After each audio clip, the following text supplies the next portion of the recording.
Pues bienvenidos a todos. ACFE México le agradece al doctor Santiago Nieto y a todos los que nos acompañan vía Zoom y vía Facebook, porque fue tanta la demanda de este webinar que lo abrimos para que todos podamos escuchar atentamente los temas vinculados a los retos por el COVID-19 y sobre todo los nuevos enfoques que tenemos que enfrentar por los fraudes y los delitos que se están convirtiendo hoy día con esta pandemia.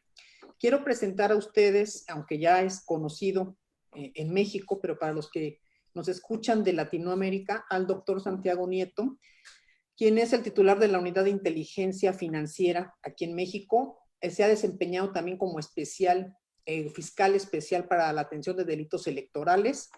En el cargo que hoy le han conferido, ha atendido pues diversas investigaciones referidas a robo de hidrocarburos, a la trata y al tráfico de personas. No me estoy viendo, no me había visto que no me veo, doctor. A la trata y tráfico de personas, a las empresas fachada y las empresas factureras, y por supuesto fue el que dio inicio y aún está en ese camino de varias líneas de investigación del caso Odebrecht, que en Latinoamérica es también muy conocido, y investigaciones criminales vinculadas con Pemex. Entonces, sin más, le doy al doctor la palabra. Les pido a todos, vamos a silenciar los micrófonos. Cualquier pregunta vía chat, por favor, y el doctor al final de su ponencia nos va a apoyar con las respuestas. Bienvenido, doctor, y muchas gracias. Bueno, ¿cómo están? Muy buenas tardes a todas y todos. Una disculpa por el retraso. Estuvimos aquí con un tema técnico. Y bueno, pues agradeciendo mucho a la doctora Munadora Buchain, una gran especialista y conocedora en los temas de auditoría forense, de combate a la corrupción. Y bueno, fue quien, de hecho, inició una de las investigaciones pues más importantes en combate a la corrupción en la República Mexicana, que es el caso que se denominó ya históricamente como el de la estafa maestra. Yo estoy muy contento de poder colaborar nuevamente con ACFE en estas posiciones de carácter académico, y pues quisiera, pues hay una presentación, no sé si la presentación se alcance a ver en este momento. Si no, ahorita vería cómo técnicamente podemos subir la información. Pero bueno, lo que yo quisiera plantear con ustedes es un poco una introducción sobre cómo funciona la unidad de inteligencia financiera para quienes no lo conozcan, o quienes, y a partir de ahí hacer una reflexión sobre la evaluación nacional de riesgos, los riesgos que se tienen en materia de lavado de dinero, y evidentemente tocar el tema de COVID-19. En razón de que se han multiplicado los casos, por ejemplo, de pornografía infantil o venta de pornografía por internet, y evidentemente también los casos de fraudes de naturaleza financiera. Entonces, por la multiplicación simple y sencillamente de la actividad social a partir en línea, y no de la interacción en virtud del confinamiento al que el mundo está viviendo en este momento. Entonces, pues lo que plantearía en una primera opción, puedo ver si puedo compartir aquí la pantalla. ¿Sí se ve? Bueno, empezaría con esto, si me lo permiten. Es un poco describir cómo funciona la unidad de inteligencia financiera en México, en general, cómo funciona en el mundo.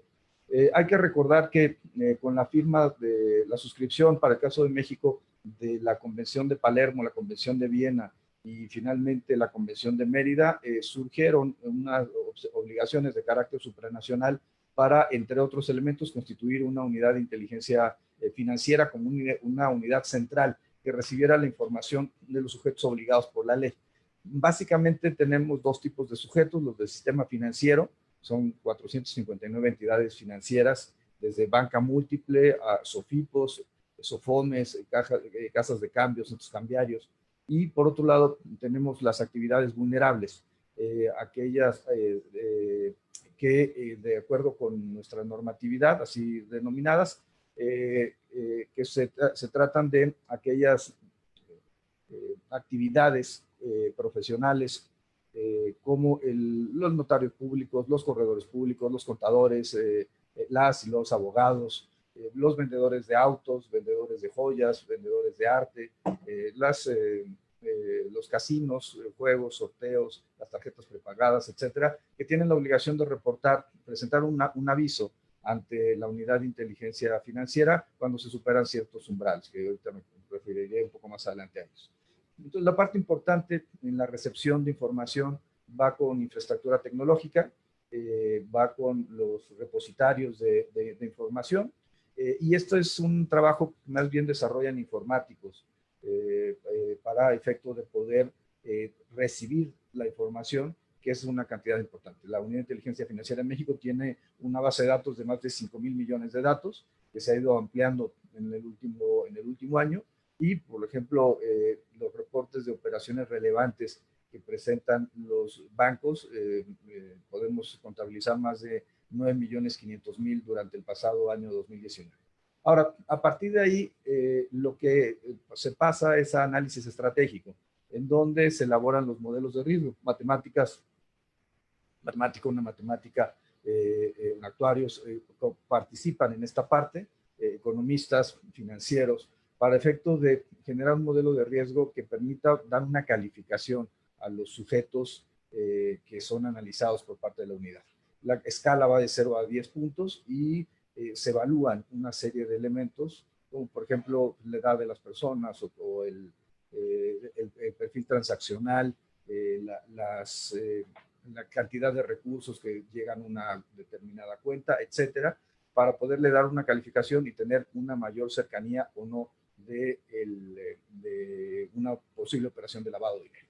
No es lo mismo hacer una operación que venga de Libia, por ejemplo, que venga de Pakistán, va a tener una calificación más grande que sea de, no sé, pienso, Monterrey, Nuevo León, ¿no?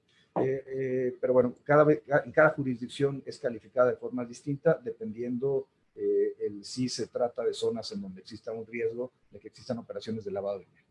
Una vez generado el modelo de riesgo, tenemos las mejores, digamos, calificaciones de los sujetos. Esto puede ser, como decía la doctora Munadora, robo de hidrocarburos, se puede utilizar en tema de trata de personas, se puede utilizar para localizar casos de corrupción, porque finalmente hay que recordar que el lavado de dinero es una actividad que está relacionada con una serie de delitos predicados, ¿no? Más de 20 delitos en donde se pueden hacer después operaciones de naturaleza financiera para efecto de incorporar el dinero al sistema financiero y blanquear los capitales provenientes de la delincuencia organizada o de actos de corrupción política. Entonces, tenemos los mejores resultados y eso pasa al análisis operativo. El análisis operativo lo que hace es planear, recolectar datos, evaluarlos y después ya presentar casos a partir de reportes de inteligencia y en la última instancia, ya con, digamos, un grupo de abogados, de abogadas, se disemina la información particularmente en 3 vías. 1, notas de inteligencia que van a las instancias del Estado mexicano que así lo requieran. 2, la presentación de denuncias básicamente ante la Fiscalía General de la República, pero también hemos generado una modalidad para plantear elementos de responsabilidad administrativa y finalmente el congelamiento de cuentas. Esta atribución muy importante de la Ley de Instituciones de Crédito que permite a la UIF incorporar a la lista de personas bloqueadas a personas que han utilizado de forma indebida el sistema financiero y por tanto que es importante que no puedan movilizar sus recursos. Ahora, ¿qué es lo que se recibe? El sistema financiero manda información por reportes de operaciones relevantes cuando hay una transacción de más de $7,500, inusuales cuando se rompen los perfiles transaccionales de los clientes o usuarios de la banca y preocupantes cuando se trata de algún problema de naturaleza interna en la propia entidad financiera. Por otro lado, las transferencias internacionales son montos de más de $1,000. El formato de dólares en efectivo obliga a las casas de cambio a registrar estas operaciones para cuando se adquieren más de $250. Y bueno, podemos irnos también a los cheques de caja con un monto de $10,000 por operación. Por otro lado, hay una fuente de información que son los convenios, particularmente con las entidades federativas y con las unidades de inteligencia patrimonial y económico a nivel local. Aquí nos han dado 3,000 millones de datos y tiene que ver con registro civil, registro público de la propiedad, registro público del comercio. Y la parte importante aquí es que esto nos sirve para identificar y buscar a los beneficiarios finales. ¿Quién es la persona que cometió el acto de corrupción realmente?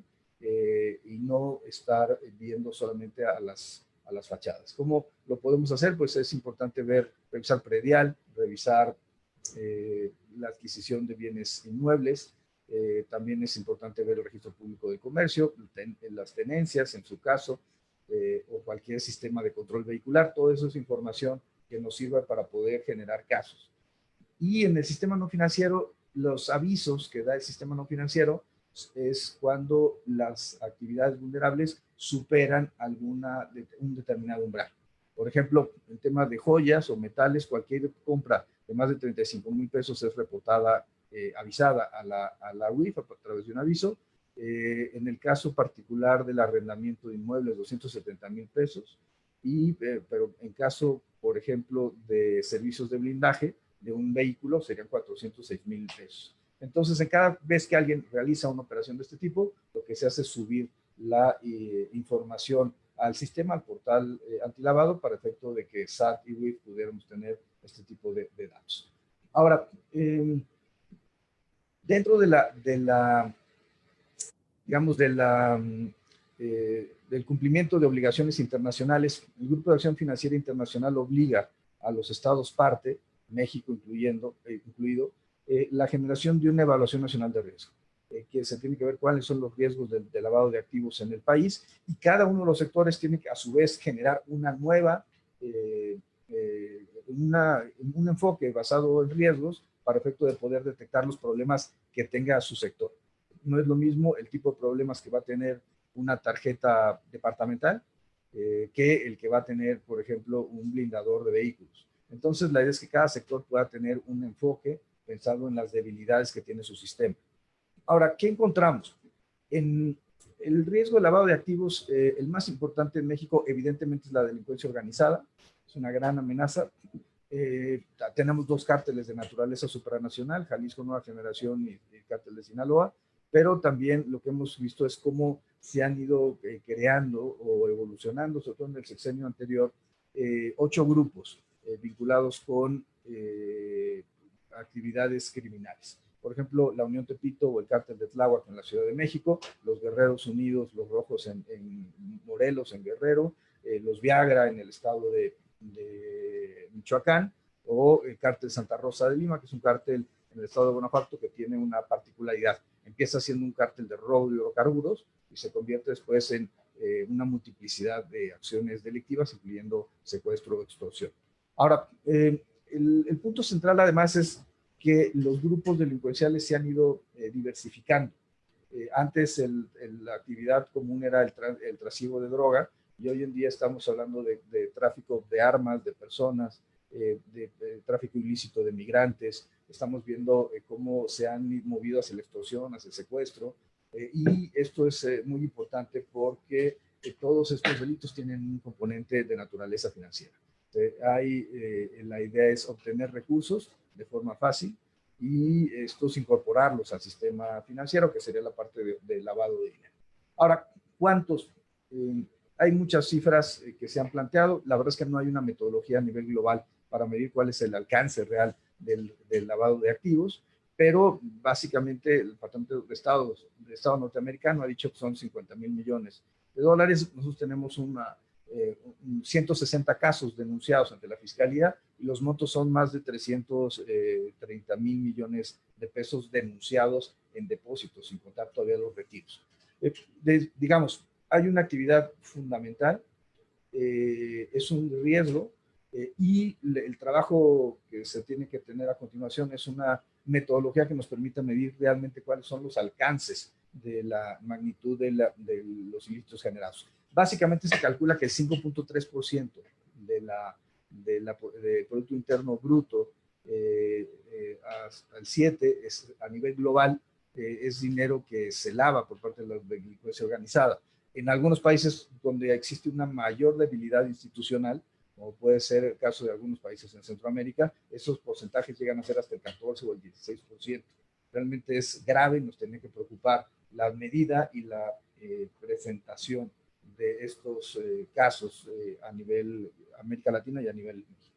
Ahora, un tema es el uso de puertos internacionales con fines ilícitos. El día de ayer, el presidente Andrés Manuel López Obrador ha planteado el tema de la corrupción en aduanas, y eso se vincula directamente con esto de los puertos internacionales. Las aduanas reciben o generan actos de corrupción, y es importante que esta parte quede perfectamente analizada.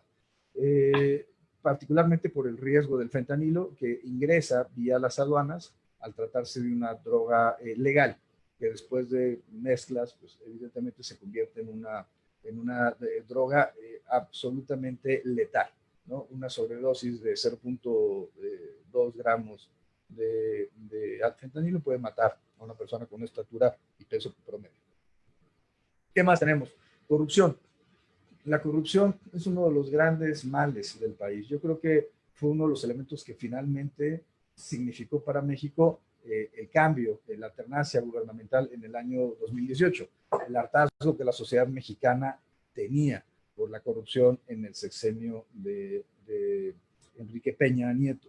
Entonces, hay un grado de vulnerabilidad, hay un impacto alto. Recordemos que México llegó a ser el país 138 de 180 países analizados por Transparencia Internacional, aunque logramos mejorar un poco, estamos en el 130, esto todavía falta mucho como para poder tener una perspectiva más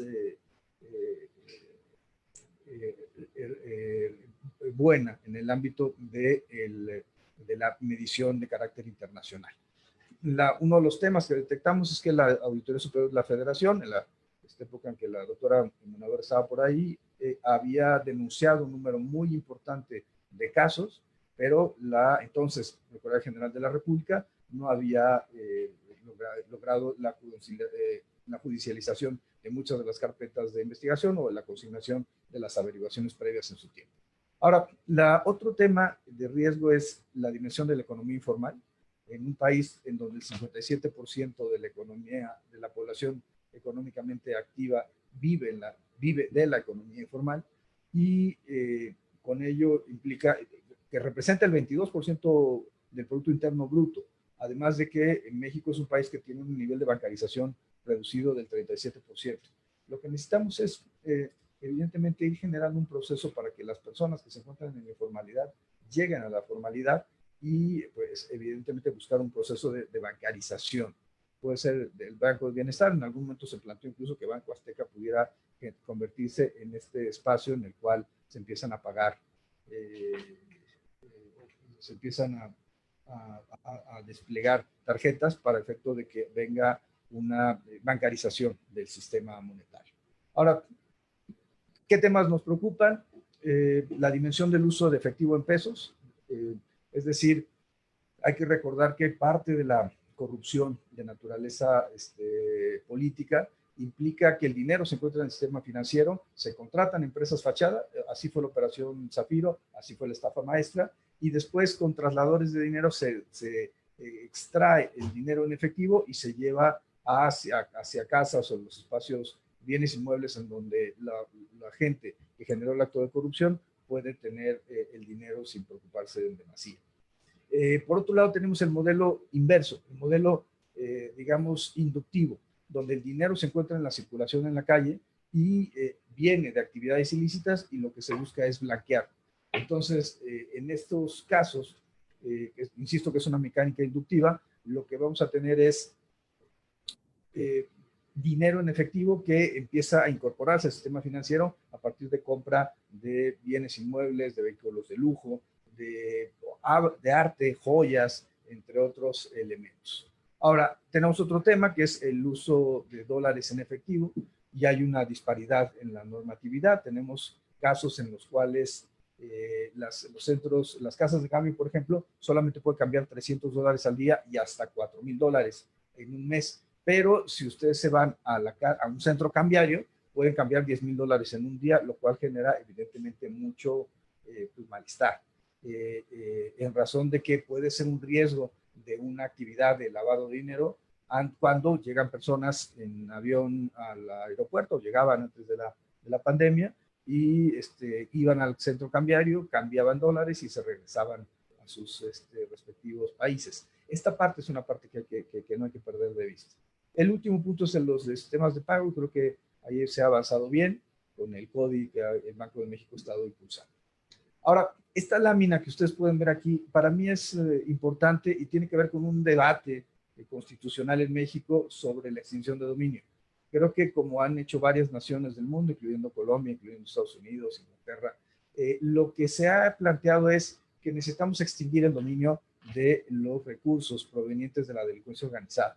Y déjenme plantearlo así, Gafi inclusive cuando presentó su informe de evaluación mutua, señaló que México tiene un sistema financiero sólido, pero uno de los temas, o el tema de que mayor fracaso había alcanzado en el país, era precisamente la obtención de sentencias condenatorias y la consecuente recuperación por parte del Estado de algún tipo de recursos. ¿Qué me preocupa con esto? Si ustedes se fijan, de 2015 a 2018, solamente 15 millones de pesos fueron recuperados en decomisos, 4 millones de dólares. La verdad es que es demasiado poco para la 15ª economía del mundo, y el número de sentencias pues es bastante ridículo, ¿no? 6 en 2018, condenatorias, una absolutoria. En 2019 estamos por ahí de 84 sentencias dictadas, de acuerdo con los datos del Consejo de la Judicatura Federal. Y entonces, digamos, para cerrar esta parte, lo que diría es que los riesgos de 2019 primigenios pues, eran el robo de hidrocarburo. Por esto que les decía, no es posible que una persona tenga o que Pemex, perdiera en noviembre de 2018 cerca de 80,000 barriles diarios, mientras que en estos momentos estamos perdiendo entre 4 y 5,000 barriles diarios. Es una diferencia muy importante que implicaba casi 66,000 millones de pesos de pérdidas anuales a Pemex. ¿Qué fue lo que se hizo? Se le quitó el control al sindicato y se permitió que la Sedena y la Marina tuvieran control de las casas, de los cuartos de control de petróleos mexicanos. Las empresas fintech es otro tema, particularmente la compra de las cibermonedas de bitcoins, por ejemplo, que se pueden convertir también en un mecanismo de lavado de dinero en virtud de que la gente se lleva en una memoria su dinero y puede materializarlo en cualquier parte del mundo donde se encuentre. La ciberseguridad, yo creo que todos recordamos el caso de los hackers en Guanajuato, un grupo de jóvenes que tenían casi 24 autos de lujo, de alta gama, Lamborghinis, Porsches, etcétera, y que pues, eran pues, realmente pues, demasiado jóvenes. El tema, aquí lo que se logró localizar fueron las transferencias hacia cuentas de sus familiares, hacia empresas que ellos habían constituido y tenían una vida de reyes a partir del robo de los Space, por un lado. Ya se acaban de cumplir 2 años, por ejemplo, un robo muy importante de Space en la banca mexicana. Y por otro lado, el caso de que acudían ante los propios cajeros para sacar dinero en efectivo. Podían introducir un virus a la máquina y obligaban a que la máquina, el cajero, les arrojara todo el dinero. Danilo ya me pronuncié sobre esto. Es un gran problema para Estados Unidos, pero también para nosotros, porque estamos nosotros recogiendo con 10 años de diferencia las formas de comportamiento de Estados Unidos. Entonces, hay que tener muy claro esto. Es un riesgo para la salud y es un riesgo para pues, la ciudadanía mexicana. Bueno, COVID. Me gustaría empezar con esto. La vida evidentemente cambió de ser una vida de contacto cotidiano a se convirtió en una vida en línea. El uso de plataformas en línea para trabajo remoto y la interacción social es una realidad. Y esto incluye ventas en línea, incluye redes sociales, incluye pues la capacidad para poder comunicarse con otros sectores humanos. Ahora, a partir de aquí hay que pensar que las empresas y los particulares se han visto afectados, que hay una restricción al comercio internacional, hay una restricción a los viajes internacionales y por ello estamos en presencia de un momento de la historia de la humanidad en el cual haya una transición para fortalecer la presencia de los seres humanos en las redes sociales y en los ámbitos digamos, de conducta a partir del Internet. Ahora, esto también ha afectado al grupo criminal. Los grupos criminales están mutando también a la actividad delincuencial en línea. Y esto ha incluido o ha multiplicado los casos, por ejemplo, de abusos o de prácticas fraudulentas por parte de los grupos delincuenciales. No se ha terminado la tipología como tal, pero creo que podemos ir avanzando poco a poco en darnos cuenta de ciertas tipologías que se han presentado durante la pandemia. Temas de corrupción política, por supuesto, temas de corrupción privada, temas en donde cierran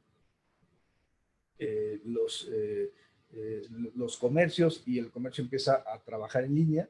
Sin embargo, se cometen usurpación de identidad, por ejemplo, para comercios.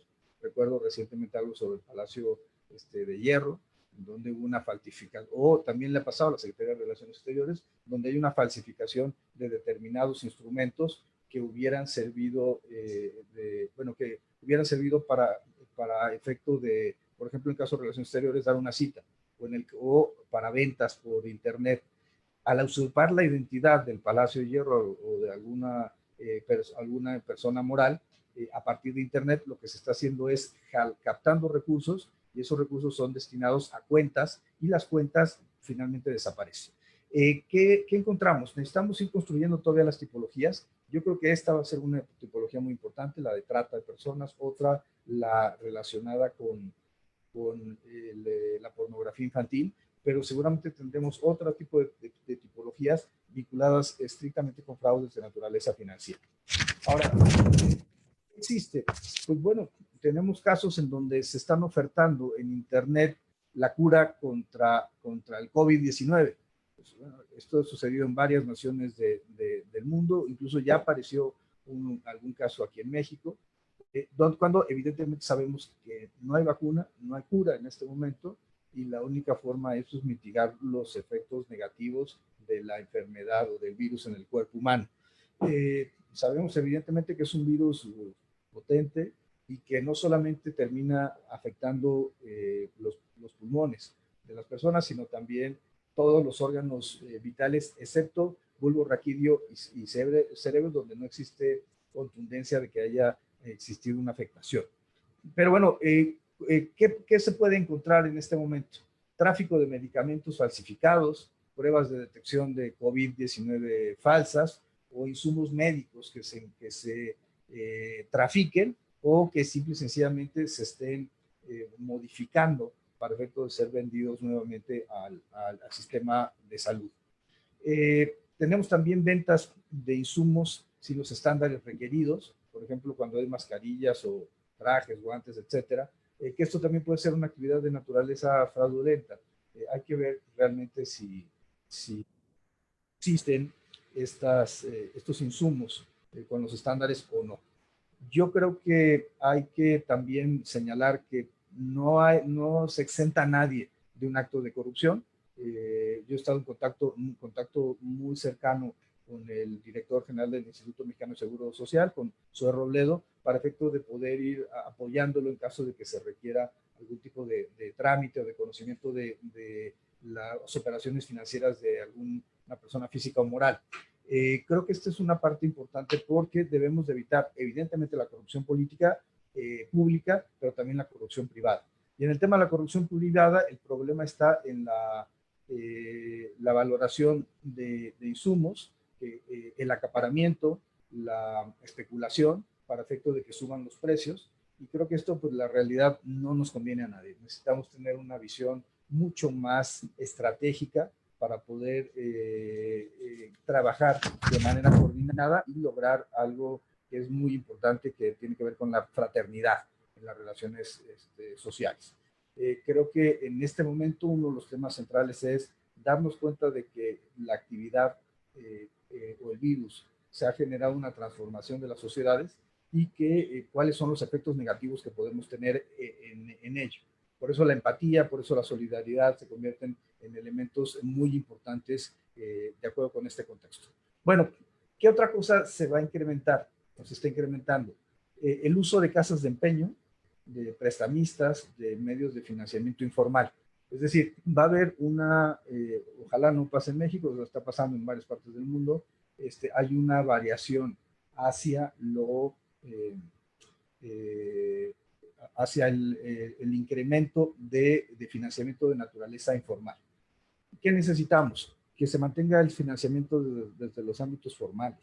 ¿Y qué se necesita? Pues mantener la bancarización del país. Sin embargo, uno de los riesgos que estamos viendo con la pandemia es precisamente que a nivel global hay un incremento en el uso de casas de empeño o de prestamistas o cualquier otro. Por otro lado, puede haber situaciones de usura o prácticas abusivas, y esto también hay que tenerlo mucho en consideración. Si la gente se va a empezar a financiar ya no por bancos, ya no por banca de desarrollo, sino se empieza a financiar por mecanismos de naturaleza informal, a partir de prestamistas, por ejemplo, corremos el riesgo de que las situaciones de usura se conviertan en una práctica constante a lo largo de los meses. Otro elemento de riesgo es el aumento en el reclutamiento de personas de los grupos delincuenciales. Y esto se relaciona con algo que es muy importante, que tiene que ver con un enfoque global, multidisciplinar, para estar atacando las estructuras financieras de los grupos criminales. ¿A qué me refiero con esto? El aumento en el reclutamiento de personas se debe, pues, o se deberá pues, prácticamente a la presencia de un mayor número de personas desempleadas. Al existir el desempleo, esto puede incrementar la violencia, puede incrementar la posibilidad de que grupos de personas que antes tenían una actividad ilícita terminen incorporándose a los brazos de la delincuencia organizada. En ese tenor, otro problema del COVID tiene que ver con las organizaciones sin fines de lucro. Es decir, siempre han existido y existen organizaciones sin fines de lucro cuyo objetivo se encuentra en apoyar a los grupos sociales. Sin embargo, ¿qué sucede cuando se tratan, uno, de organizaciones que son falsas, de reciente creación, que están obteniendo recursos con la idea de que los van a ayudar para, por ejemplo, llevarles despensas a determinados grupos sociales, o que simple y sencillamente sean organizaciones sin fines de lucro correctas, legalmente constituidas, pero que empiecen a recibir recursos de grupos delincuenciales para lavarlos en este contexto particular? Generalmente lo que se hace es una oferta de recibir X cantidad de dinero y después le dejan una parte a la organización sin fin de lucro y el resto se le regresa a la persona que buscó ese mecanismo para lavar los recursos. Generalmente, evidentemente, en efectivo. Ahora, creo que todos estos elementos son los que nos deben ayudar a considerar hacia dónde se tienen que caminar los esfuerzos institucionales. Hay que recordar que puede haber prácticas de phishing, de pérdida de la personalidad, y bueno, la idea es, inclusive ha habido casos reportados a nivel global donde personas se encontraban usurpando la identidad de gente de la Organización Mundial de la Salud. Y esto es terrible porque pues, implica que no exista la certeza respecto a quién está desarrollando una determinada actividad. Ahora, el Business Email Compromise se trata de un mecanismo en donde los delincuentes están explotando las debilidades en la seguridad de la red, a veces para obtener información, a veces para desviar space y por tanto mandar el dinero, inclusive al caso de México. Nosotros trabajamos muy de cerca con el FBI para poder regresar estos recursos que nos parecen importantes. Son operaciones de fraude que se dan en Estados Unidos, pero que utilizan nuestro país como puente para que llegue aquí la información, el dinero, y de aquí se vaya a otros lados, particularmente en el África subsahariana. Esto hay que verlo con mucha claridad. Ahí puede haber ataques de programa de software malicioso, y lo más importante es qué estamos haciendo nosotros. Estamos trabajando con la Secretaría de Seguridad y Protección Ciudadana a fin de mantenerla informada frente a este tipo de eventos que se lleguen a presentar. Además, la corrupción puede aumentar, a nivel global está aumentando, de hecho, los casos de corrupción, porque se pueden traducir en apropiación indebida de fondos públicos. Esto es lo que se conoce como peculado, y el peculado implica utilización de fondos, bienes y servicios para llevarlos a un destino contrario al cual fueron organizados. Esto puede ser peculado electoral o puede ser peculado simple y sencillamente para que X persona reciba, el beneficiario final reciba el dinero obtenido de forma ilícita. Bueno, aquí las acciones es colaboración con la Secretaría de la Función Pública si detectan ellos algún movimiento irregular en los mecanismos de contratación, con el Instituto Mexicano del Seguro Social, el Servicio de Administración Tributaria, la Oficialía Mayor de la Secretaría de Hacienda y Crédito Público. Ahora, regresando al tema de fentanilo, aquí el problema es que pues el fentanilo finalmente es un precursor para generar medicamentos. La Asociación Americana de Hospitales, por ejemplo, solicitaron el incremento en las cuotas anuales para poder desarrollar o recibir opioides durante toda la emergencia. ¿Y qué sucede? Que cuando una persona se encuentra ya grave con el COVID, la única opción que hasta este momento se ha encontrado es el entubarlo para que pueda seguir respirando, y esto implica pues que la persona tiene que estar dormida o tiene que estar paralizada para que le puedan hacer dicha operación, y por ello va a aumentar el consumo de fentanilo. Insisto, en Estados Unidos, pero también insisto que México no se encuentra tan alejado en los términos de desarrollo de naturaleza social. Ahora, cierro con eso. ¿Qué otras acciones hemos tenido? Con el SAT, un programa de autorregularización.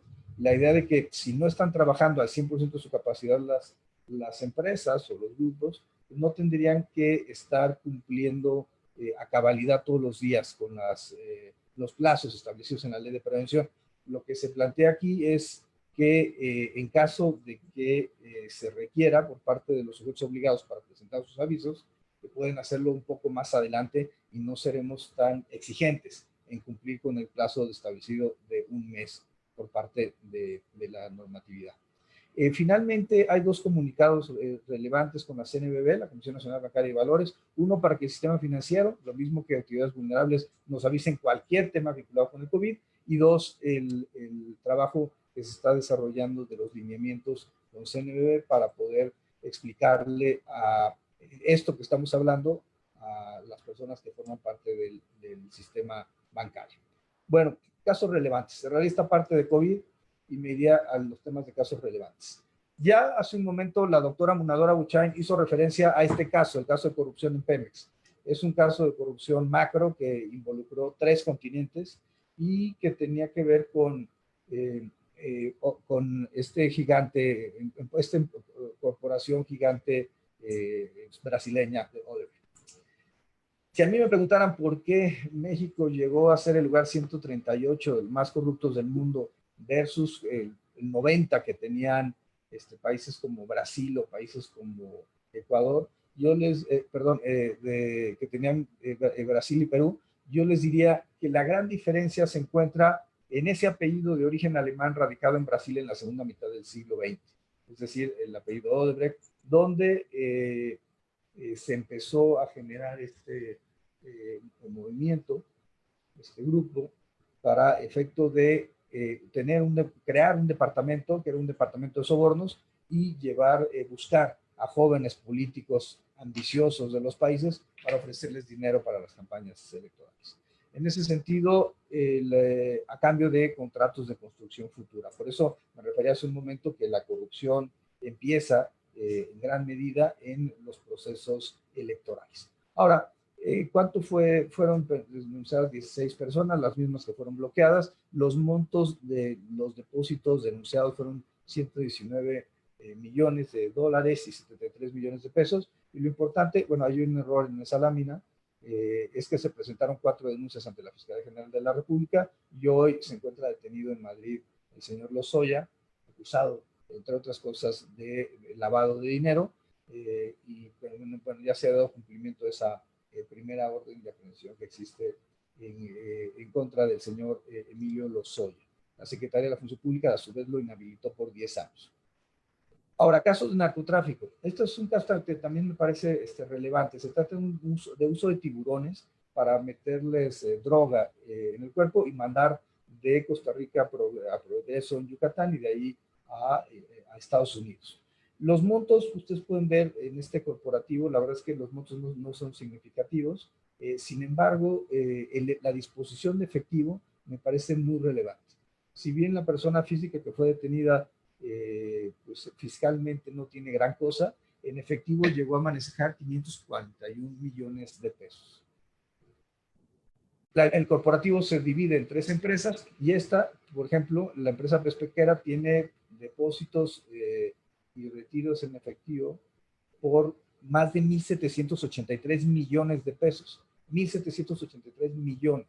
Estas son cantidades realmente grandes. Si ustedes se fijan en la parte fiscal, van a ver cómo hay casos de 2.650 millones de pesos en ingresos y deducciones por casi la misma cantidad. ¿Qué significa esto? Mi explicación es que se trata de empresas factureras, es decir, o mejor dicho, que compraban facturas para efecto de tener un mayor nivel de gasto y por tanto reducir el pago de impuestos. Esta empresa congeladora, por ejemplo, recibió deducciones por 924 millones de pesos. A Hong Kong mandó 253 millones, a los Estados Unidos 73 millones. Y finalmente la última empresa tiene operaciones en efectivo por 75 millones de pesos. ¿A qué quiero llegar con esto? A que el lavado de dinero es uno de los mecanismos que más lesiona al sistema financiero y a la economía nacional. Es el mecanismo utilizado por los grupos delincuenciales para poder blanquear sus capitales y evidentemente esto rompe con la estructura básica de la sociedad y del Estado. Pero ustedes se pueden fijar en estos mapas cómo es el flujo de información financiera respecto a las líneas que están llevando los recursos hacia personas físicas o personas morales. También se puede utilizar en materia de combate al secuestro. Si bien es un caso que podría parecer menor por los montos, 245,000 pesos, 362,000 pesos, etcétera, 170,000 pesos, lo cierto es que lo que necesitamos avanzar es en poder decomisar los bienes e instrumentos del delito en el caso de secuestro, porque en muchas ocasiones, aún lográndose la detención del secuestrador, el dinero se lo quedan sus familiares, lo disfrutan sus familiares. Entonces, esta parte va a ser una parte relevante en la actuación futura por parte de la Unidad de Inteligencia Financiera. Voy, digamos, cerrando un poco más sobre esto. Quiero meter un poco de análisis estadístico. En esta es el número de denuncias presentadas hasta abril del año 2020.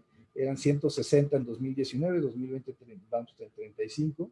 Pero lo relevante aquí es el monto de los depósitos. Solamente de esos casos denunciados tenemos 333,000 millones denunciados de depósitos presuntamente irregulares y 293,000 millones de retiros irregulares por parte de las personas que están siendo denunciadas. Las vistas, se ha logrado constituir un modelo para poder dar vistas administrativas, particularmente a la Secretaría de la Función Pública y al SAT, en aquellos casos en donde se han encontrado una actividad de naturaleza irregular o una responsabilidad administrativa y operativa. Esto es el número de sujetos bloqueados, de personas incorporadas a la lista de personas bloqueadas, que abarca una cantidad de más de 5,374 millones de pesos y 50 millones de dólares. Estos, digamos, resultados son importantes. De esos 5,000 millones, más de 1,000 millones están relacionados con el narcotráfico, unos 1,400 millones con actos de corrupción política y lo demás es trata, robo de hidrocarburos, etcétera. ¿Cuántas personas bloqueadas? 2019, 1,371, 2020, 259. Y bueno, el total de cuentas bloqueados, como ustedes pueden ver, pues es casi 10 veces más el número de cuentas que el número de personas. Ahora, aquí la parte más relevante es la colaboración institucional. Hemos generado reportes de petición ante la Fiscalía General de la República por cerca de 670 casos en 2019. Y esta es la información de carácter supranacional con el grupo A. ¿Cuántas solicitudes de información tenemos? ¿Cuántas nos solicitan que nosotros desarrollemos una investigación? ¿O cuántas solicitudes nosotros le formulamos a otras WIFs del mundo para poder tener el armado de los casos de una mejor forma? Piensen en Lozoya, ¿no? Ahí se requería información de Islas Vírgenes, se requería información de Suiza, de España, de Alemania, en todos estos países, Liechtenstein, Mónaco, había existido algún paso del señor Lozoya y por tanto el modelo de investigación tiene que ser de naturaleza supranacional. La delincuencia organizada y la corrupción no tienen fronteras, son supranacionales. Entonces, la única forma de poder enfrentar esto es a partir de un proceso de revisión supranacional. Quiero cerrar digamos, la parte de mi exposición. Si quieren, ahorita vamos al tema de preguntas y respuestas, en caso de que alguien tenga algún comentario, pero lo quiero hacer desde una perspectiva de hacia dónde tenemos que caminar. Yo creo que una política criminal de Estado pasa por 5 elementos. La prevención del delito, por supuesto, que es una parte fundamental, muy importante. La parte de seguridad, y por tanto, yo creo que en México se han hecho cosas importantes, por ejemplo, la generación de la Guardia Nacional. Tercero, creo que el tercer tema está en el combate a las estructuras, en el combate en la procuración de justicia, y la procuración de justicia debe combatir no solamente al sicariato, sino también a las estructuras de los grupos delincuenciales, las estructuras financieras. Pero la procuración de justicia es fundamental.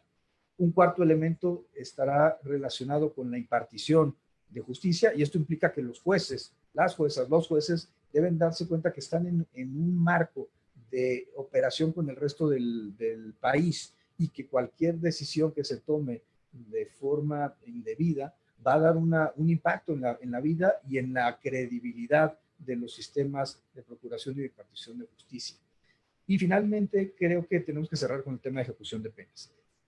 Una política criminal de Estado involucra todo esto, involucra un ministerio público proactivo, involucra un poder judicial que esté comprometido con el cumplimiento de la Constitución, implica evidentemente que los grupos de instancias que combaten la corrupción se encuentren absolutamente entrelazadas, con flujos de información constantes, porque yo creo que al final del día necesitamos ir avanzando hacia allá. ¿Qué vamos a tener que hacer? Más allá del combate al sicariato, por ejemplo, a los líderes, piensen ustedes en el modelo que desarrolló la administración anterior para combatir a la delincuencia. Más que eso, que fue un éxito, abatieron o detuvieron a 116 de 122 objetivos plasmados. Sin embargo, hay que recordar que algo es muy importante. Por más que los fiscales o procuradores saquen a 10 narcomenudistas de la calle, saquen a 20 sicarios de la calle, siempre va a haber gente de reserva para que puedan incorporarse a estos espacios, en razón de que siempre tendrán efectivo para pagar este tipo de personas que colaboren con ellos. Por ello, más allá de combatir al sicariato y a los líderes, hay que combatir las estructuras financieras de los grupos delincuenciales. Hay que atacar la corrupción política, porque muchos de estos grupos tienen contactos en los gobiernos y por eso se mantienen como se mantienen. Hay que atacar la corrupción judicial y la corrupción ministerial. La corrupción se encuentra en sede ministerial, en el ejercicio de la acción penal, y en sede judicial lo hemos encontrado inclusive con juicios de amparo.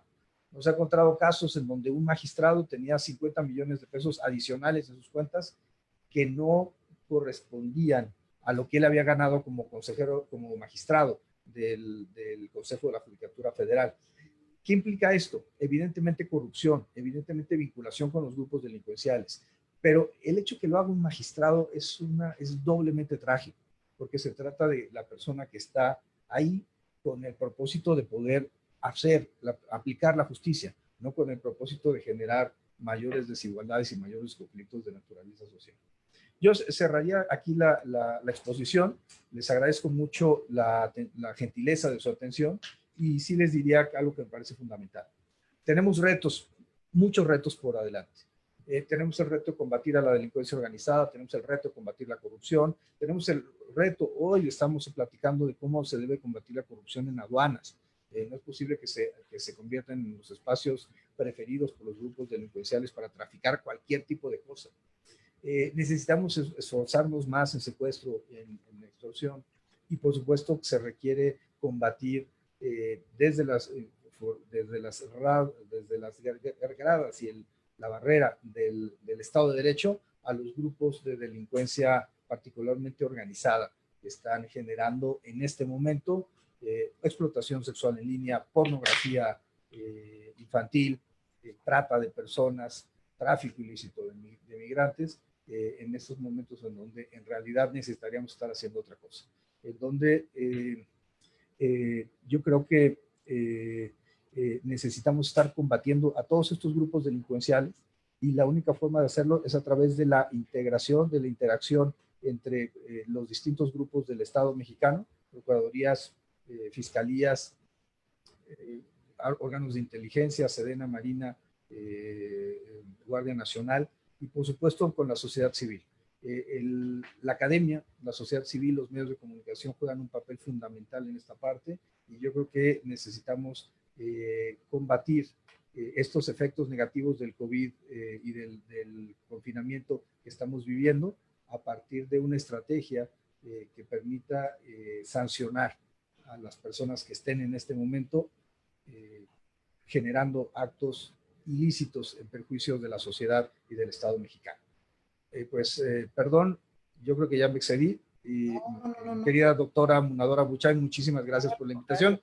Estoy yo aquí atento por si hubiera cualquier planteamiento. Sí, no, tenemos todavía un buen tanto de preguntas que quiero de alguna manera concretar.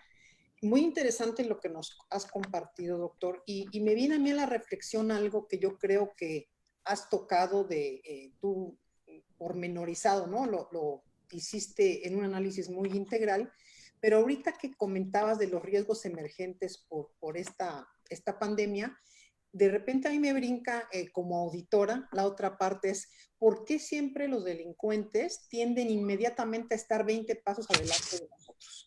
¿Por qué a pesar de que en Europa empezó desde diciembre y enero todo esto y empezó a generarse allá, como es del conocimiento de todos, robos de identidad, todo lo que acabas de comentar, correos falsos, inclusive llegaban a las casas como si fueran a censar o a dar medicina, todo eso, y por qué nosotros en Latinoamérica y en muchos países siempre nos quedamos rezagados y entonces son víctimas de fraude, somos víctimas los ciudadanos, porque lo que está adelante de esto es el miedo, la parálisis que nos da, cada persona somos distintas y vivimos distinto este confinamiento, tienes toda la razón. Y entonces en esa parálisis, cualquier información que nos llegue vía internet, de buena fe la creemos, que te están regalando la tarjeta bienestar del gobierno, que te están haciendo un censo, que en este momento, bueno, regalan medicinas, llegan a vender geles. Todo esto a mí me llama la atención. ¿Por qué? ¿Qué requeriríamos para poder tener de veras una coordinación institucional?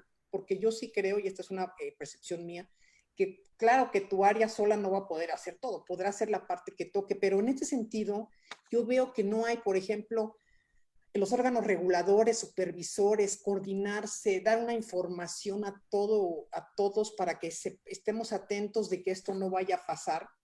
Siento que cada vez que ya sucedió, te avisan, cuidado porque está sucediendo esto. Bueno, incluso hace poquito, si no corrígeme, hubo un oficio falso de la bancaria, ¿no? Creo que también a ellos les metieron gol ahí. O sea, de ese nivel es el descuido de todos. Y yo creo que es imperdonable. Ya no tenemos ninguna disculpa para decir que no sabemos cómo operan, que no pasa. Y entonces parece que cuando dijeron pandemia y todos guárdense, también se guardaron las instituciones y, por ejemplo, no veo fiscalización, auditoría que acompañe esto que acabas de decir. ¿Cómo podemos velar, y va esto que te comparto en general, que este aprovechamiento cuando hay compras a nivel internacional ¿cómo sabemos que no las empresas que tú tienes observadas en los distintos padrones de inhabilitados, pero que no están enterados los estados, o a lo mejor están enterados y yo todavía no tengo muy buena fe en todos de que sean honorables, no hagan compras indebidas? Los costos, esos sobrecostos que te acaban la vida y acaban nuestro presupuesto, ¿no? ¿Cómo podemos dar un acompañamiento poniendo límites? Porque también veo que las unidades de inteligencia financiera de los estados las veo, las percibo y con todo afecto que les tengo paralizadas, pareciera que están esperando que les ordenen qué hacer en lugar de ser proactivas. Y cuando hay este tipo de actos, estar listos en un manejo de crisis para que los esquemas asociados a toda esta serie de acciones, pues los podamos ir bloqueando, ¿no? Porque si no bloqueamos este tipo de actos, cuando esta pandemia o esta fase de la pandemia acabe y empecemos a salir, va a haber una crisis cuando nos demos cuenta cuánto nos vaciaron de las cuentas bancarias, pero que ya no tenemos ni siquiera trabajo para poder pagarlo. Que lamentablemente los bancos te van a decir, es tu bronca, yo no me di cuenta, porque no hay un verdadero acompañamiento ni una cuestión de prevención.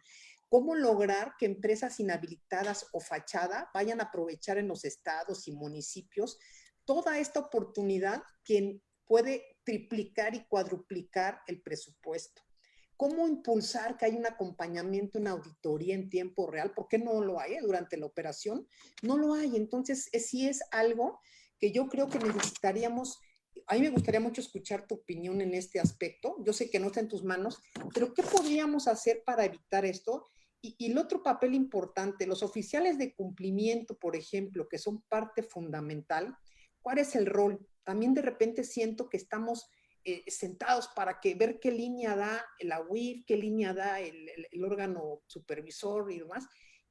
Y hay una gran complejidad, querido Santiago, hoy con las investigaciones vía remota, que también eso va a cambiarnos el mundo y seguramente te sucede, porque no podemos arriesgar a las personas. Entonces, ¿qué sugerencias? ¿Cómo hacer una investigación más precisa? ¿Cómo cambiamos el chip? ¿Qué necesitamos?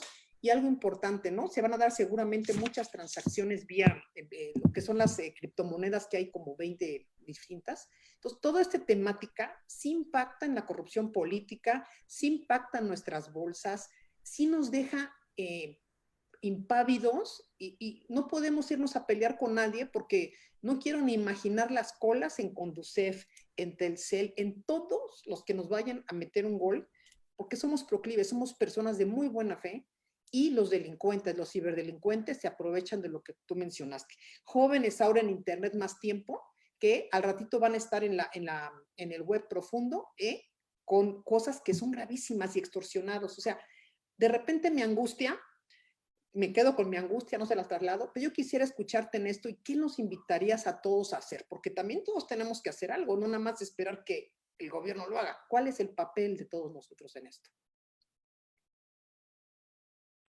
Así es, yo creo que has tocado uno de los grandes temas.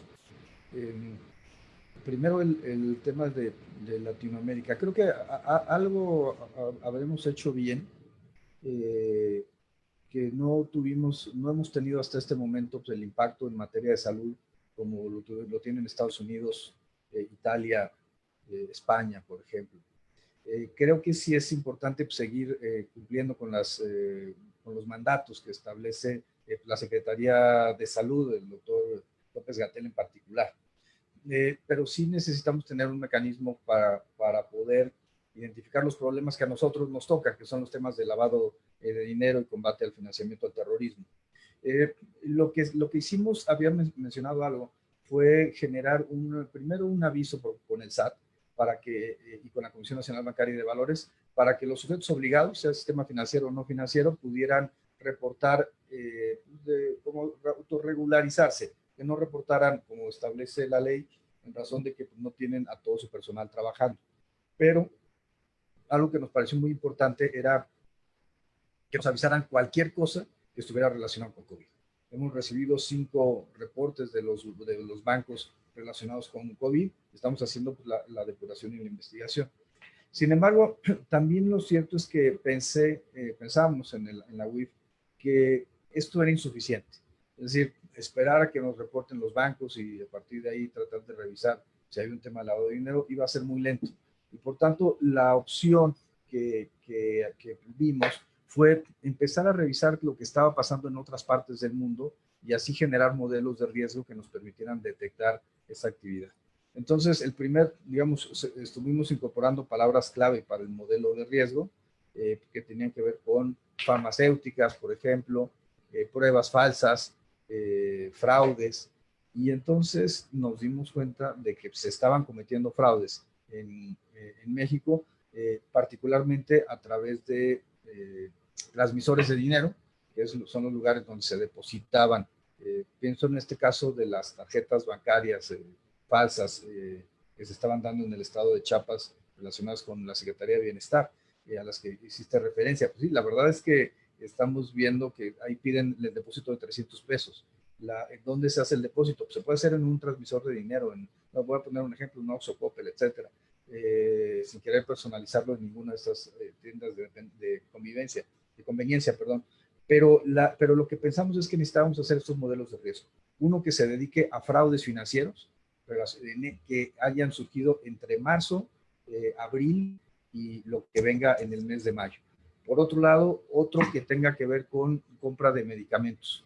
Es decir, poder revisar a las farmacéuticas para ver qué tipo de actividad económica han tenido en febrero, en marzo, en abril y lo que venga más adelante en mayo. Yo creo que cortes mensuales tendremos que estar desarrollando.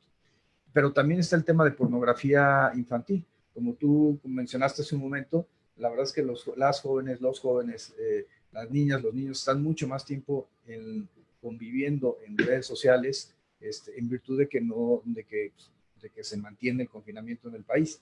Pero el efecto negativo es que puede darse el caso de que estén las jóvenes, los jóvenes, las niñas, los niños dando fotografías suyas y que esto se empieza a comercializar.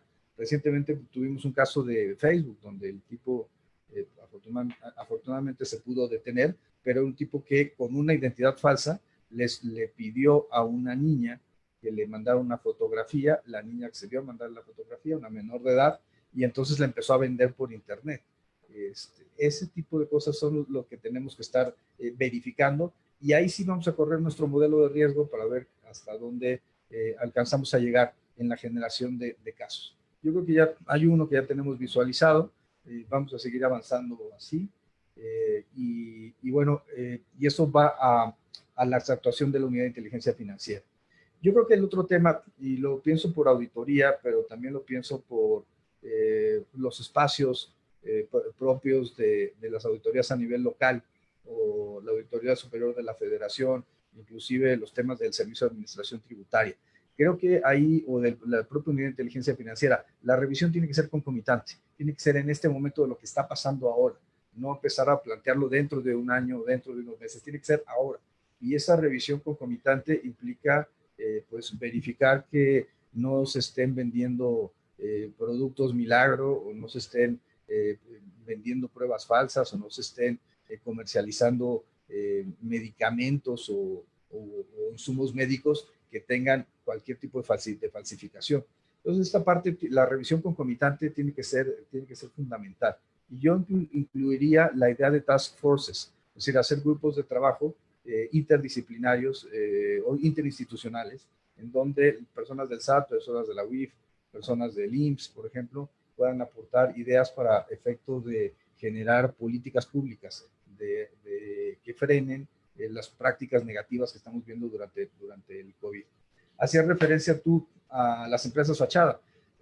Eso es algo que tenemos que estar revisando.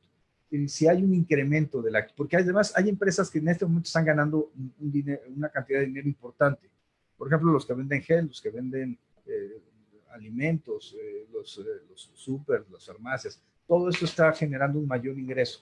Lo que tenemos que revisar sería estas farmacéuticas para ver si están cumpliendo o no con la normatividad y que no vayamos a tener estos temas a los que referiste en tu momento sobre las empresas fachada.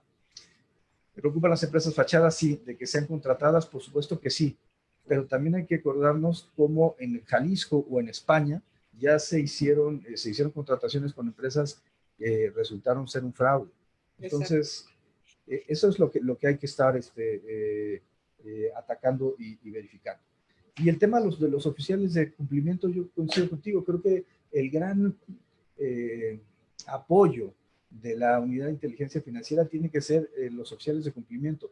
Yo siempre he pensado que la UIF no tiene que estar persiguiendo a, eh, a nadie, ¿no? No tiene que estar persiguiendo a los sujetos obligados por actividades vulnerables. Lo que tiene que es rescatar la información de los oficiales de cumplimiento del sistema financiero, rescatar la información que den los sujetos obligados por actividades vulnerables y a partir de ahí generar casos para entonces sí perseguir a los grupos delincuenciales o a las personas corruptas.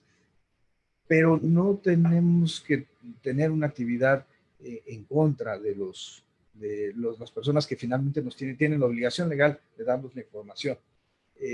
Entonces, yo creo que esta alianza es una alianza ganar-ganar, tanto para los oficiales de cumplimiento como para la unidad de inteligencia financiera. Ahora, ¿quién sí los tiene que supervisar? Evidentemente el SAT en actividades vulnerables, la CNBV en el ámbito del sistema financiero, pero también yo creo que hay un ejercicio muy responsable y muy maduro por parte de Sandro García Rojas en la CNBV y creo que queremos que esto también se continúe en el ámbito del Servicio de Administración Tributaria. Yo estaba mucho en contacto con Raquel Buenrostro, hoy con Horacio Duarte, pues un poco para retroalimentar qué podemos estar generando para evitar que este tipo de operaciones de lavado de dinero se produzcan en nuestro país.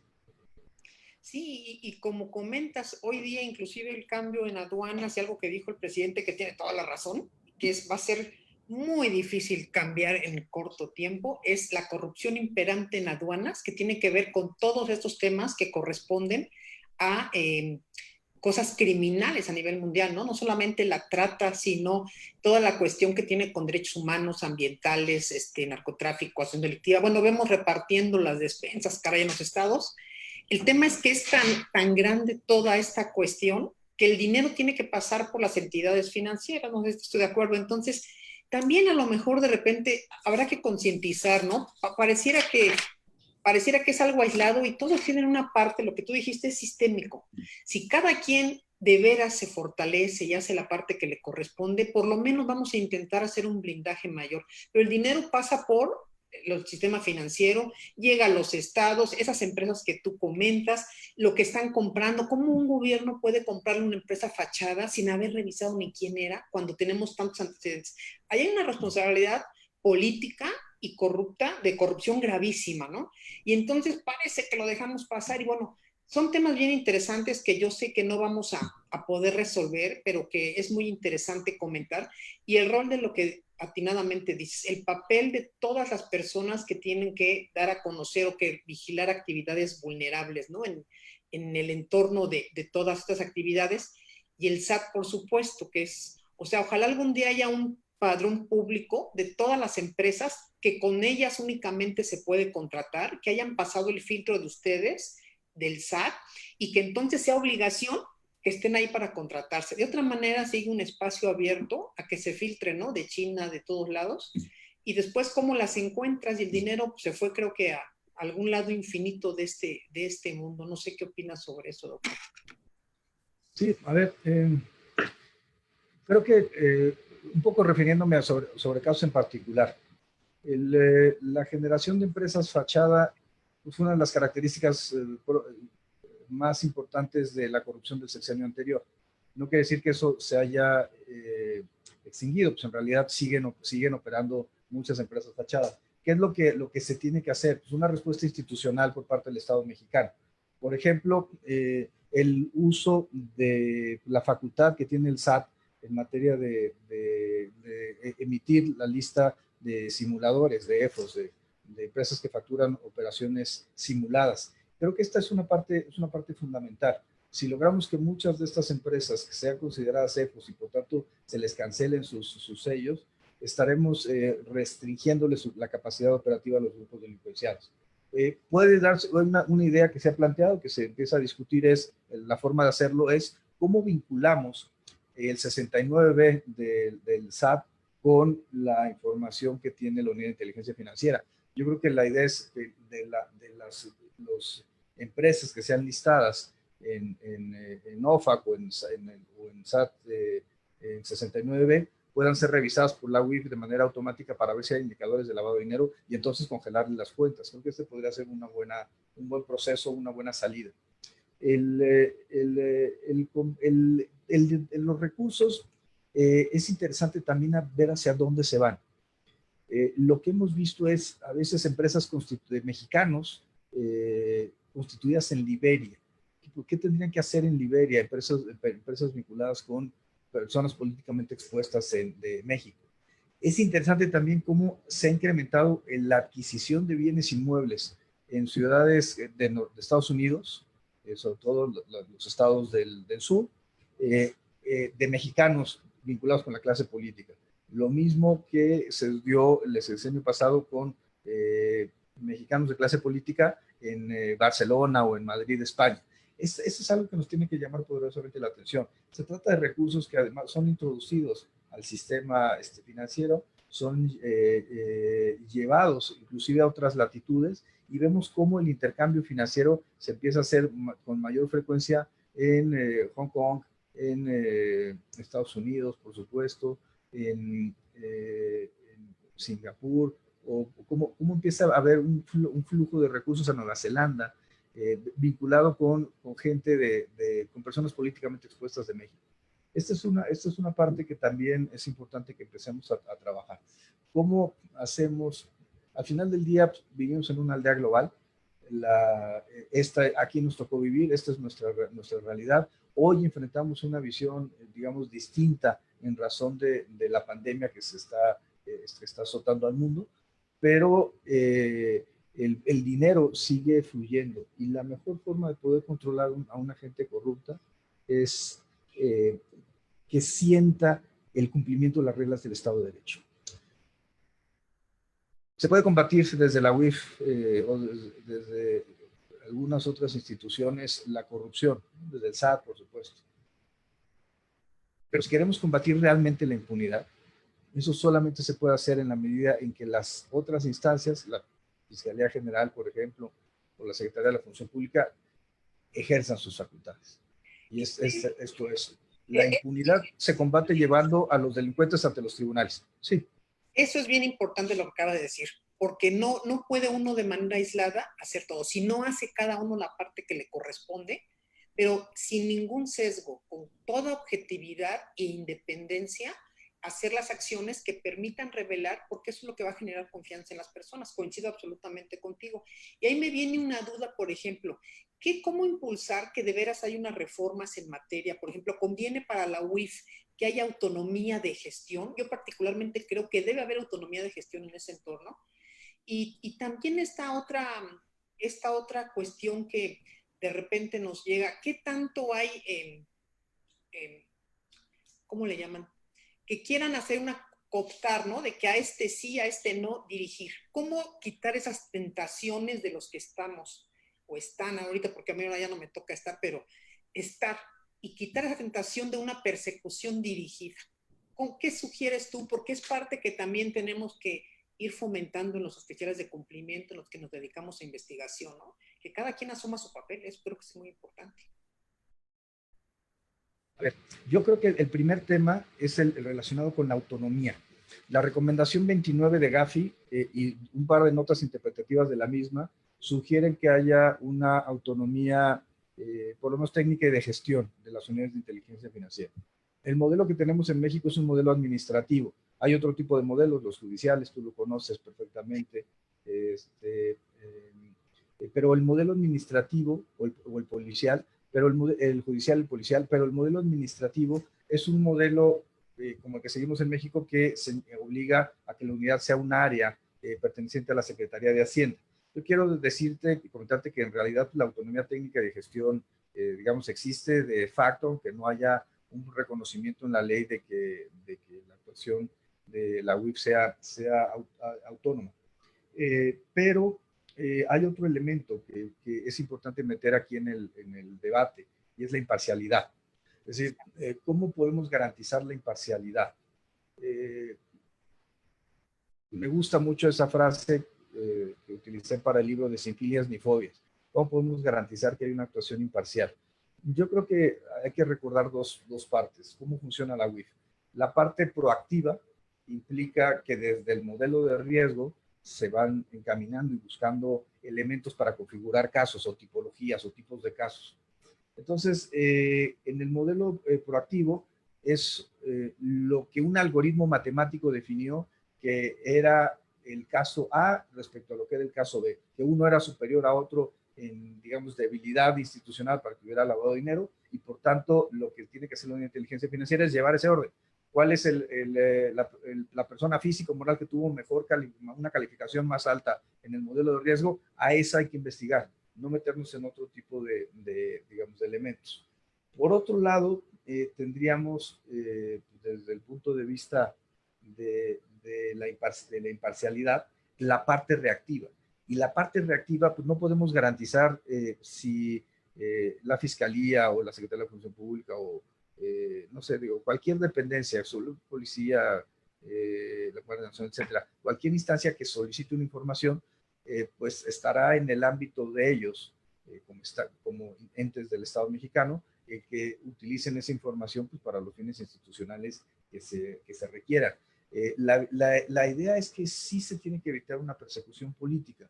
Yo pongo el caso, podemos poner dos casos del sexenio anterior donde los casos salieron desde la Unidad de Inteligencia Financiera y terminaron, digamos, sin que hubiera un procesamiento contra nadie, pero sí hubo una afectación de naturaleza electoral. Eso particularmente el caso de Josefina Vázquez Mota en el año 2017. Pero bueno, puede ser, hay otros casos que se han presentado. Evidentemente, la mejor forma de garantizar la imparcialidad es que también sea contra todos. ¿A qué me refiero con esto? Tenemos muchos partidos políticos y la idea es que si la unidad va a actuar, pues tiene que actuar contra todos, incluyendo evidentemente contra personas relacionadas con Morena. Lo hemos hecho pues, recientemente en un caso, yo creo que además importante, que tenía que ver con un grupo político en el estado de Hidalgo, vinculados con Morena, y hemos tenido casos en donde también pues, hemos encontrado personas vinculadas ya con esta administración que no estaban cumpliendo o dando el ancho, por ejemplo, en aduanas, y han sido denunciados. Tenemos 3 casos en particular que tengo en mente, muy importantes respecto a aduanas, pero eso es algo que se va a tener que seguir utilizando. Hay que plantearlo así. Es un poco como los delitos de corrupción y los delitos electorales tienen, digamos, una característica común. ¿Quién los comete?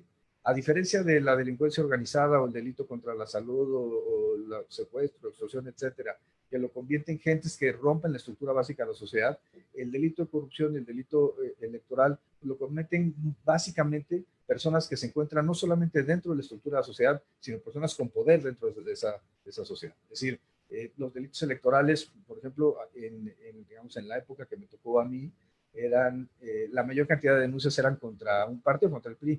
La pregunta era ¿por qué? O lo que habría que preguntarnos era ¿por qué? Y es un tema de ejercicio de poder. A mayor poder, mayor concentración digamos, riesgo de utilizar el poder en una perspectiva personal. Resultado, conforme van cambiando los equilibrios de las fuerzas, el número de denuncias hacia un partido y hacia otro se van emparejando. Entonces, se trata de un tema de ejercicio del poder y por tanto, lo más importante, creo yo, es pues, dar garantías de que se trabaja de una forma pues, absolutamente imparcial. Y eso también tiene que ver con las resoluciones administrativas que se emitan, el tema del congelamiento de cuentas, que todo se haga perfectamente ajustado al marco normativo para evitar que haya algún tipo de duda. En algunas ocasiones nos llegaron a cuestionar a la unidad de si había una venganza política. Pues en realidad no. Lo que sí creemos es que los casos que hemos llevado ante la Fiscalía, ante la Secretaría de la Función Pública o ante las Fiscalías o Procuradurías locales han estado pensados en mandar sí mensajes sociales, pero sobre todo casos que tuviéramos la solidez suficiente para que no se cayeran más adelante. Entonces, yo creo que la imparcialidad y la autonomía se encuentran íntimamente relacionadas y que el otro elemento, pues evidentemente tiene que ser con la independencia y la objetividad en el trabajo.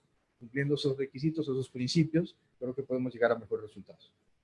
Fíjate que yo coincido contigo en esto y creo en algo fundamental. Creo que las instituciones son sólidas, pero tiene mucho que ver quién las encabeza. A mí me queda claro por la vivencia y seguramente a ti también porque fuiste perseguido, igual que fue en mi caso, cuando estabas haciendo lo que correspondía hacer. Entonces, a mí de repente yo quisiera tener ese dedo, y mucho seguramente en México, ese dedo mágico que garantizara que va a haber pura gente decente y honorable en un futuro, ¿no? Hablo en un futuro en los siguientes sexenios. Ahí es cuando yo digo que tenemos que aprender a brindar a las instituciones de alguna manera. Y entonces veo, por ejemplo, me tocó leer alguna propuesta que había de reformas al reglamento y a la estructura de la UIF, que no ha sido, por ejemplo, aprobada. Y entonces a mí me viene esa duda y digo, bueno, ¿y a qué le tienen miedo? O sea, ¿por qué no quieren soltar la autonomía de gestión? Porque yo creo que si hay, porque finalmente yo te digo, si alguien honorable es una institución, tú puedes garantizar que toda la estructura, por lo menos piensas que va a tener la mejor elección en las personas y va a ser lo mejor.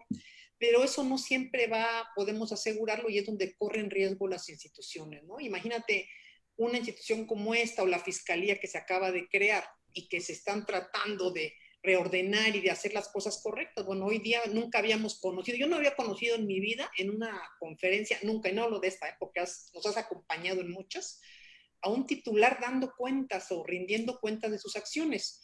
Y entonces ahí es donde yo veo los grandes riesgos y ojalá se pueda de alguna manera poner en relieve eso, ¿no? Que tenemos que no actuar a favor de un partido, de un gobierno, sino actuar a favor de que las instituciones sean las mejores y que el que venga por lo menos le cueste trabajo si quiere destruir lo que ya está hecho, ¿no? Porque al rato las persecuciones están a la luz del día y yo creo que eso no se vale y que parte de la democracia es caminar hacia quitar esos cotos de poder, quitar las manos de la corrupción y tratar de poner a las mejores personas en los puestos clave. Sí, a ver, yo coincido contigo, creo que las instituciones tienen que funcionar para lo que fueron diseñadas. Es decir, pues, tienen que, caso de la Unidad de Inteligencia Financiera, es recibir, analizar y diseminar información, presentar denuncias, congelar las cuentas de las personas que hayan incurrido en una actividad ilícita. Pues, tiene que funcionar para eso.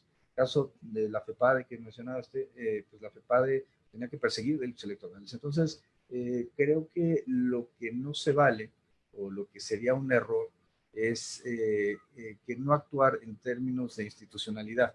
Y para mí la institucionalidad tiene que ver con eso, con quedan claros cuáles son las competencias de un área y hay que cumplir con esas competencias y generar, en su caso, pues, las mejoras normativas que sean necesarias para poder enfrentar lo que venga.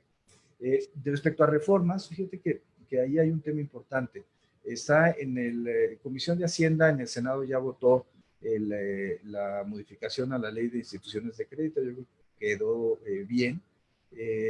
Pero por otro lado tenemos el caso de la ley de prevención que se encuentra en este momento en Comisión de Justicia en el Senado. Y es una ley muy importante porque México va a ser recalificado por el Grupo de Acción Financiera Internacional y es importante que cuando llegue ese proceso de recalificación ya podamos tener elementos que permitan, uno, por ejemplo, cumplir la recomendación 8 para efecto de que el financiamiento del terrorismo sea uno de los temas objetivos de la ley de prevención. Dos, reformar el Código Penal Federal para incluir entre los delitos por los que se puede sancionar a una persona moral el delito de financiamiento al terrorismo.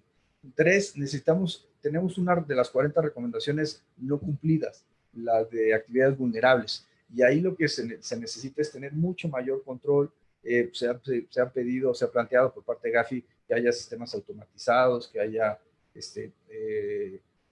capacitación permanente. Yo creo que instituciones como ACFE podrían funcionar de manera importante para dar capacitación y cumplir con ese objetivo en caso de que se logre la aprobación de la ley. Y bueno, también necesitamos que los fideicomisos sean considerados como una actividad vulnerable en virtud de pues las condiciones en donde se generaron actos de corrupción relacionados a partir de fideicomisos en el sexenio anterior. El PAN la presentó, una senadora, Minerva Hernández del PAN, presentó una iniciativa para que el fútbol fuera considerado una actividad vulnerable. A mí me parece que es una idea importante. Creo que hay que darle su justo valor y bueno, creo que si logramos conseguir esto, estaremos avanzando en la calificación de Gafi pues de una forma considerable e importante. porque realmente es importante que no tengamos una evaluación negativa por parte del Grupo de Acción Financiera Internacional. El impacto al país puede ser muy duro si no vemos con madurez y con responsabilidad este punto. Sí, yo coincido contigo. Para que nos siguen de Latinoamérica es lo que es este FATF, es Gafi para nosotros. Y me recuerda de algunas reuniones que me tocó ir en sexenios anteriores, que era yo representante, y bueno, mandaban al nivel del nivel del nivel porque no le ponían atención y finalmente son países que crecerían ante el mundo y ayudarían a cerrar las puertas para que sucedan este tipo de delitos, para que se dejen de suceder este tipo de delitos, ¿no? Eso es algo que creo que es importante. Y ojalá también en su momento podamos hacer alguna reflexión o las personas responsables del Sistema Nacional Anticorrupción que también manejaste en la presentación, que se quedó en una hipótesis, ¿no? Es una mera hipótesis. Yo no creí nunca que fuera a funcionar. Soy escéptica profesional, pesimista, lo reconozco. Y no es que yo diga, ay, se cumplió, sino que todo venía apuntando a eso, pero necesitamos algo que permita que las instituciones puedan actuar sin una mano, ¿no? Es como un cuerpo entero el gobierno, pero un cuerpo entero necesita la mano, el pie y todo lo demás para caminar. No podemos decir que va a estar fuera de un gobierno, pero los que están necesitan tener esa ética y ese profesionalismo de dar para adelante. Y fíjate, en estos temas tan importantes que hoy día acometen a este país, temas de corrupción, de las compras de pandemia, de empresas, y debería de estar por delante, ¿no? Ese es otro tema que yo creo que queda de ver en muchas cosas y que quizás habrá que reordenar y que la UIF debería formar parte fundamental, el SAT, y quitar a otros que yo creo que no sirven o nada más podrían llamarlos de voz cuando se requiera, porque no se les ha oído desde el 16, 15, 5 años, ¿no? De inoperancia, y no sé cuánto nos ha costado al país, la verdad, tristemente, es una tristeza porque no hay ni base de datos, no ha servido de nada realmente, más que para ocupar ciertos espacios de poder ahí. Lo que se requiere para combatir la corrupción es, creo, generar grupos de trabajo en donde se analicen casos desde todas las perspectivas. La información, pero también como lo he planteado yo en otras ocasiones, el Sistema Nacional Anticorrupción tiene un problema desde mi punto de vista, y es que aunque tenga la información de la evolución patrimonial de un servidor público, aunque tenga, no sé, la información derivada de las auditorías de la Auditoría Superior de la Federación, que es una información muy importante, va a faltar dos elementos fundamentales: la parte fiscal, que eso lo tiene el SAT, y la parte financiera que tiene la UIF. Por eso yo creía que sí era importante que la UIF o el SAT, o ambos, formaran parte del Sistema Nacional Anticorrupción, que esto es algo que pues, no ha transitado, ¿no? Sí, eso es cuando te das cuenta que hay obstáculos y es cuando dices, bueno, ¿qué pasa, no? Y a lo mejor que lo deshagan, que lo quiten de la Constitución, porque ya ves que de repente nos da por mover todo.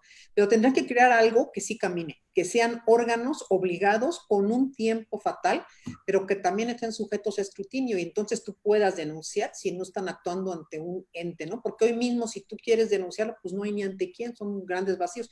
Pero sobre todo, más que hacerlo, es que necesitamos manos que nos ayuden a luchar contra estos temas que nos duelen mucho en México, en Latinoamérica, y que también pegan en otros países, ¿no? Finalmente, en muchos temas vinculados a migración, a trata.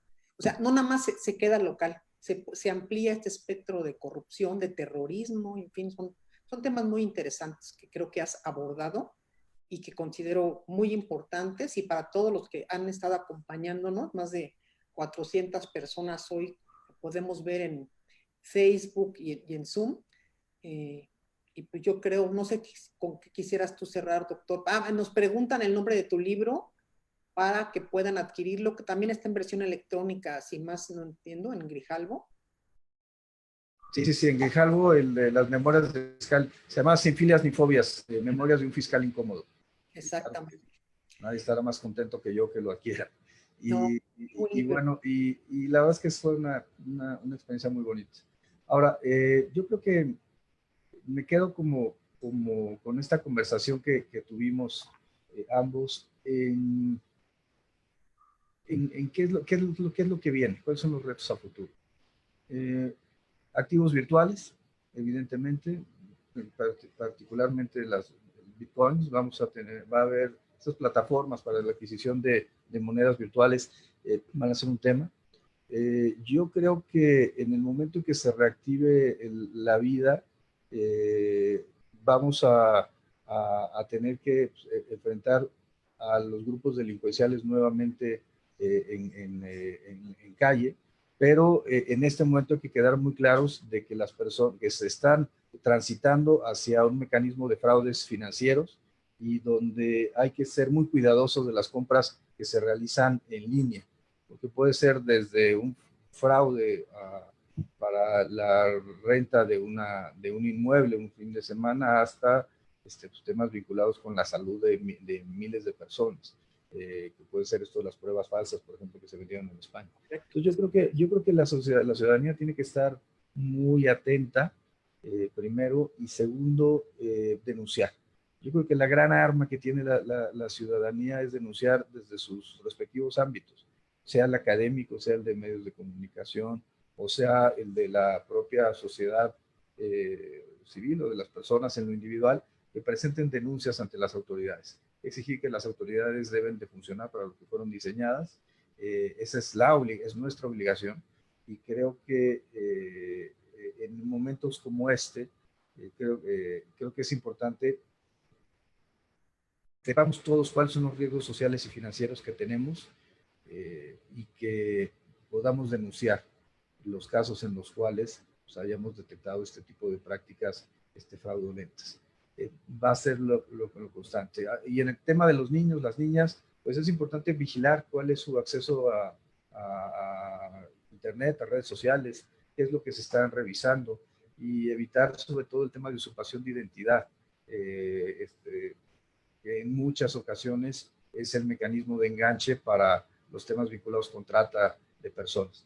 Creo que en realidad estamos por elaborando tipologías, porque apenas estamos metidos en este momento en el confinamiento, elaborando tipologías respecto a qué se ha encontrado en el mundo como mecanismos de operación de lavado de dinero. Gafi tiene dos publicaciones, no son, digamos, públicas, son para el sector institucional y para los sectores financieros,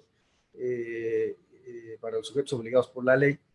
Nosotros con CNBB, con Sandro, estamos preparando un documento similar. Yo creo que esto será también importante ya, difundirlo entre el sistema financiero y después con actividades vulnerables, para que todos sepan cuáles son los riesgos a los que nos podemos exponer hoy en día. Creo que esta es la parte central, ser conscientes de la magnitud del problema en salud y de la magnitud del problema en temas de lavado de dinero o comisión de conductas delictivas. Coincido contigo. Y fíjate que parte de los miedos, de los temores que a los humanos nos vienen en la mente, que luego son irracionales, vienen por la falta de información.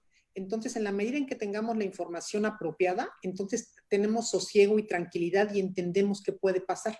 Si no, la delincuencia aprovecha esos miedos y temores y sabe perfectamente cómo filtrarse, ¿no? Ojalá pronto tengamos ese documento y se pueda hacer pues difundir, ¿no? Todas estas cuestiones que a todos nos interesan, y más que estamos todos guardados, yo digo que estamos guardados, pues somos cautivos, y entonces nos interesaría mucho leer, ver, que se difundan en las conferencias, en las redes, y es bien importante estar informados y educados en esta materia. Es la única modo, no veo otro, en que podamos modificar nuestras conductas de compra, nuestras conductas de ser desconfiados, y bueno, denunciar lo que tú dices. Y también hay algo que debo decir, lo dices, que es la primera vez en mi vida que yo veo que esta ciudad está cuidada.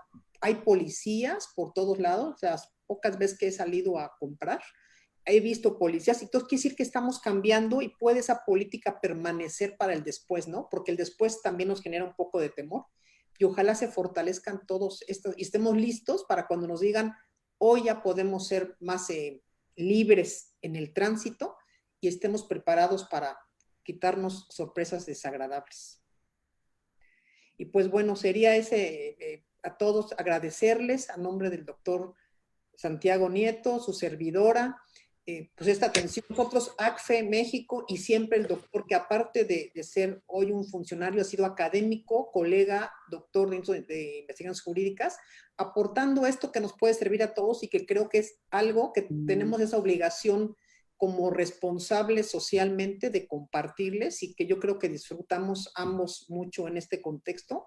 El libro del doctor es muy interesante y también sirve como para mí que lo leí, es como cómo se investigan los riesgos y que podamos entender todo lo que conlleva una investigación, ¿no? Creo que es también muy importante y hacerla siempre lo mejor posible en este entorno.